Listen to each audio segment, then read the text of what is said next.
we live in a time when people like their information easy and fast and entertaining.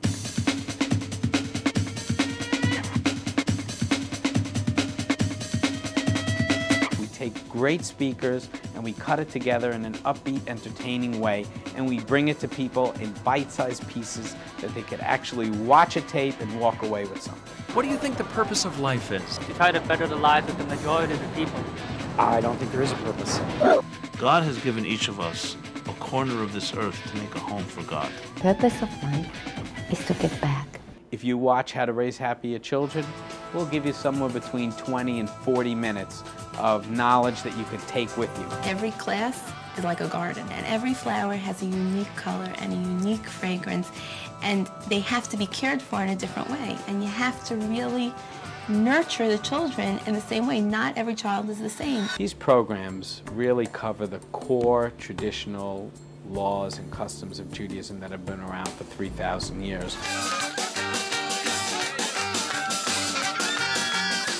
Bedekin is based upon an old story from really one of the first weddings that's spoken about in the Torah. Jacob had worked 7 years in order to marry Rachel, and there was a switch in the lineup, and Jacob ended up marrying Leah. The purpose of going to a wedding is not to enjoy yourself. The purpose of going to the wedding is to help the bride and groom enjoy the wedding.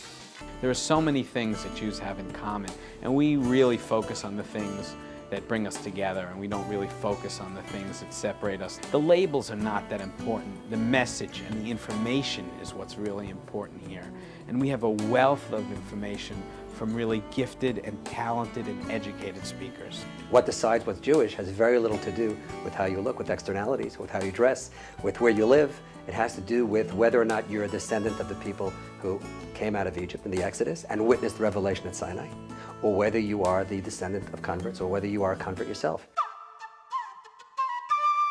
Elijah, the prophet, comes in spirit to every bris, and one of the reasons it's given is because there was a time when Jewish people did not perform this important mitzvah, this important commandment. And Elijah complained to God, and he said, how could Jews forsake such an important mitzvah? So God said, Elijah, you stood up for this mitzvah, you're going to be blessed at every bris. They will remember you, because it meant so much to you. Unfortunately, Jewish people sometimes wonder if Judaism believes in the life after death, or do we believe in heaven or hell? Well, what really happened there, of course, is the whole idea that something's going to happen after you die is entirely Jewish. But Christians really ran with it, and because they ran with it and made a very big deal about it, Jews said, oh, well, if Christians believe in it, then we don't believe in it. We've accessed the top speakers that the Jewish world has to offer. Rebbetzin Youngrice has been moving thousands of people in thousands of lectures for probably over 20 years. Rabbi Twersky is an incredible human being. He's a Hasidic rabbi, he's an accomplished medical doctor, an accomplished therapist. He's written over 40 books. You know what a treat it is to go have a conversation with Rabbi Twersky? It's awesome. My marriage isn't working. Should I try to fix it? We have a throwaway society. We should not apply throwaway principles to a relationship. Put in the time and effort and cost. I've been working in television for over 15 years. We produced and edited fashion videos. We produced and edited technology videos. As soon as they were done, they were done. They were out of date pretty much when they came out.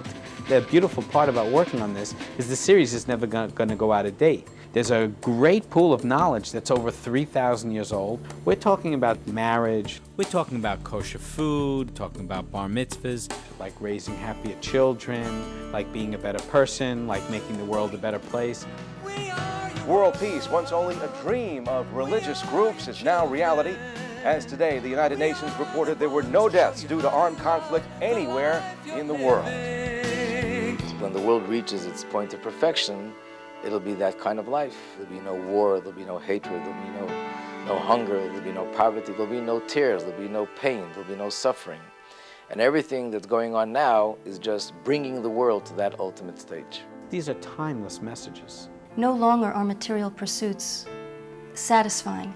You know, you just go through stages and stages of acquiring more and more material things, but you get to a place where you realize, you know what, there's a soul inside a body that's aching and searching and searching. The search has taken us around the world and across the universe, seeking answers to the age-old questions. Why was the world created? What is the purpose of life? Science has its way of offering answers, and religion has answers of its own. But are science and religion as far apart as they seem? There are a lot of people who are not going to look at books. A lot of people prefer videos. So if we're not going to produce videos, we're going to miss a big part of the population who could be learning about religion and spirituality. This is an amazing opportunity to share Torah wisdom with the world.